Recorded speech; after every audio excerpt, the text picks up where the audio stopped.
තරණියෝ දැන් අරගලේ තෝරගද්දි. ඔයාලා අරගලේ තෝරගත්තේ නැහැ. රැල්ලට ගියානේ. අරගලයක් තෝරගත්තේ නැහනේ. ගේවත් නැහැ. යාළුවෝ ඔක්කොම සමහරක් විට 150ක් විතර කැම්පස් එකේ හිටපු ඔක්කොමලා අරගල කරද්දි මේ ජාතික ජන බලවේගය පෙරටුගාමී පක්ෂ ඔක්කොමලා තෝරගද්දි මොන වගේ අභියෝගයක් වුණාද? නාමල් ඒක ලේසි අභියෝගයක් නෙවෙයි. ජෝක් කරන්න නැති, කින්ඩි දාන්න නැති නේ, කියන්න පුළුවන් ඔක්කොම කියන්නේ නැති මොන වගේ අභියෝගයක් වුණාද ඔයාට? අදටත් බයිනවනේ. අදටත් බයිනවා. ඉතින් අදටත් එකට කාලා බීලා ඉඳපු යාළුවෝ වෙනස් වෙලා තියෙන හැටි මේ මතවාදෙල මම හැමතිස්සෙම කියන්නේ ඒක එතන තියන්න. යාළුකම් වෙනම තියන්න. නමුත් අර පුද්ගලිකත්වය ඒක ඉස්මතු වෙනවා උඩට අතන අර මතවාදයට එහා ගිහිල්ලා. මම කියන්නේ ඒක තියන්න එපා.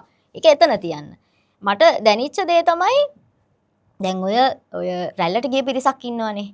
ඒ අයම තමයි එක්තරා අවස්ථාවකදී මේ රටේ තීරණාත්මක ඡන්දවලදී ඒ රැල්ලට ඡන්දෙ දුන්නේ. හරිද? ඒ අයම තමයි නැවත වතාවක් ඒක එපා කියන්නේ. හරිද? මට හිතිච්ච කාරණේ තමයි මේක ඊටම වෙනස් වෙන සුළුයි. ඒක ලොකු අභියෝගයක්. අනිත් එක තමයි අපිට බැනුම් අහන්න ගොඩාක් සිද්ධ වුණා. අපිට කතන්දර අහන්න ගොඩාක් සිද්ධ වුණා. මම හැමදාම විශ්වාස කරන දෙයක් තමයි උඩුගම් බලා පීනන මිනිස්සු ජීවිතේ කවදා හරි දිනනවා.